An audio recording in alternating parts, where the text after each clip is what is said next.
Ahoy hoy, Planarwalk philosophy here, and I'm doing some high IQ skeptic research.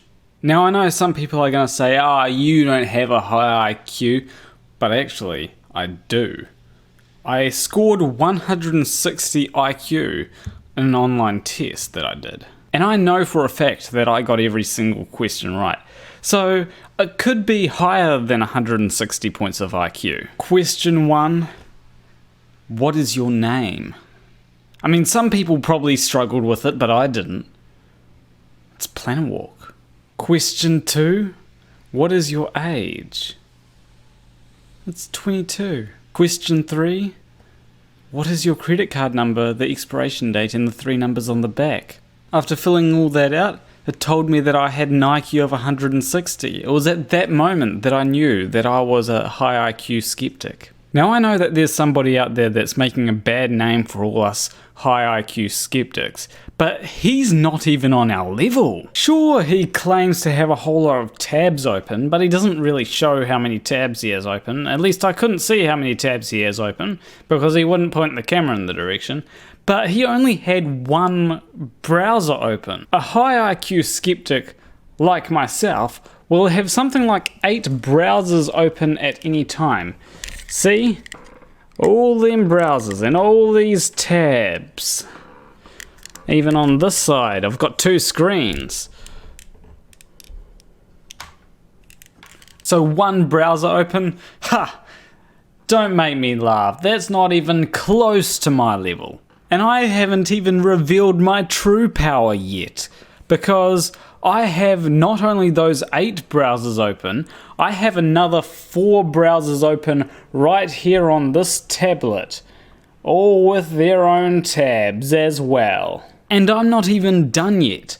On my mobile, in Google Chrome, as you can see right there, I have 29 tabs open. There we go, it's focused. 29 tabs open on Google Chrome. So Red Pill Philosophy, he's just coming along saying, he's a high IQ skeptic and he's got one browser.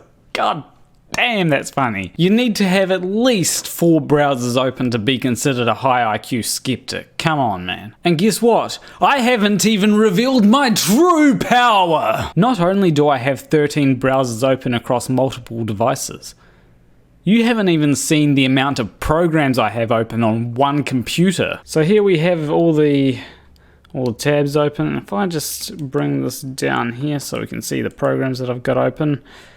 All these programs that I've got open. About 37 I counted, so it's quite a few. And you can tell they're open too because of the green line under them. All of these are open. I haven't just pinned them to the start menu or the taskbar. I've actually got these running on my computer. All 37 of these programs. And you know, that isn't even the extent of my power. I'm just limited by the amount of RAM that's in my machine. Imagine if I had 32 gigabytes of RAM.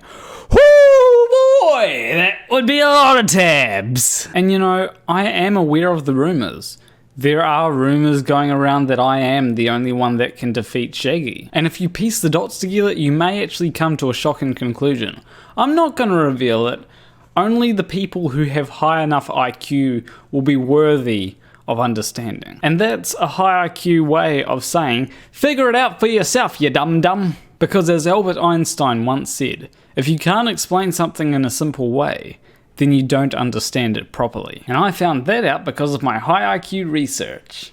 So some people may be wondering, what have I discovered from my skeptical high IQ skeptic research? So obviously I'm going to start with the simple stuff, the stuff that even if you're not a high IQ skeptic, you can figure out, like nihilism leads to totalitarianism, and if you go into nihilism, the whole self begins to unravel. This was discovered by Peter Ben Shapiroson, obviously. And I've worked out that an easy way to raise your IQ, if you don't want to go through all the hassle of opening a whole lot of browsers, is to use the words cuck, NPC, soy boy, call people beta males.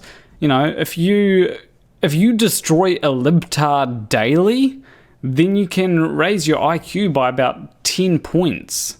Why do you think Stephen Hawking was so much of a genius? I can bet you that Stephen Hawking was just making libtards explode in his sleep.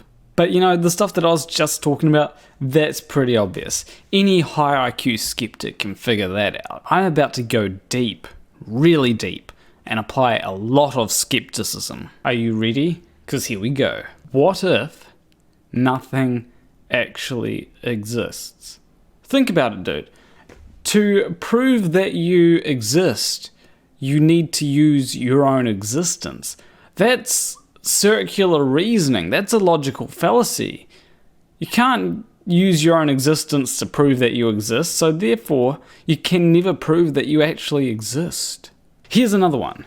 If God exists, your life has inherent meaning, right? Wrong.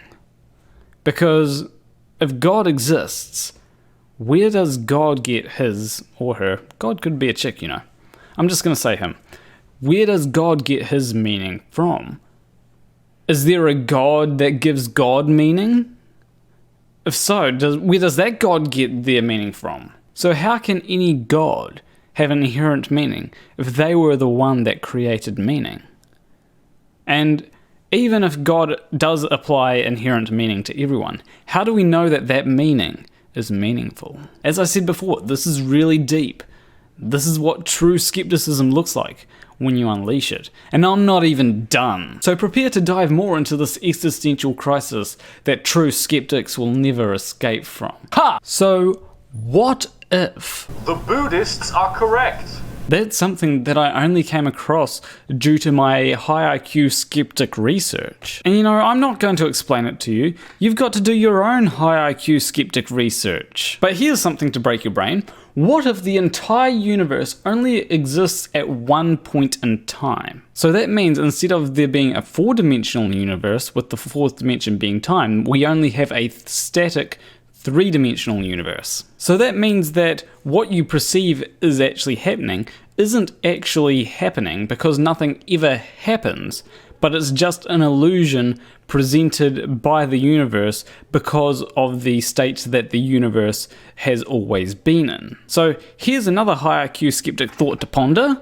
What if there is one person who has existed for a couple of thousand years, who's influencing everything for the better of humanity? And not only has this person been influencing everything, they know what's going to happen. So they know what their actions will cause. So they knew that their actions would cause World War II, but they chose to go through it because it would benefit humanity. And you know, that's not really too crazy of an idea, considering that Christians exist. I'll let the high IQ skeptics figure out what that means. So red pill philosophy, he's not a true high IQ skeptic like me. Just because you have a moustache that looked like Captain Hook grew it doesn't make you a high IQ skeptic. Because remember, Captain Hook was a grown man running around Neverland trying to kidnap little boys. Sounds oddly familiar. Where have I heard that recently? So before I impart one last bit of high IQ skeptic wisdom, I just want to plug my Patreon. Here it is right there. What Jesus is a great supporter. He's supporting me at $20 a month, and you get some cool rewards from that too. But anyway, are you ready for this high IQ skeptic wisdom that I'm about to impart? Between you and me, the Earth is a globe.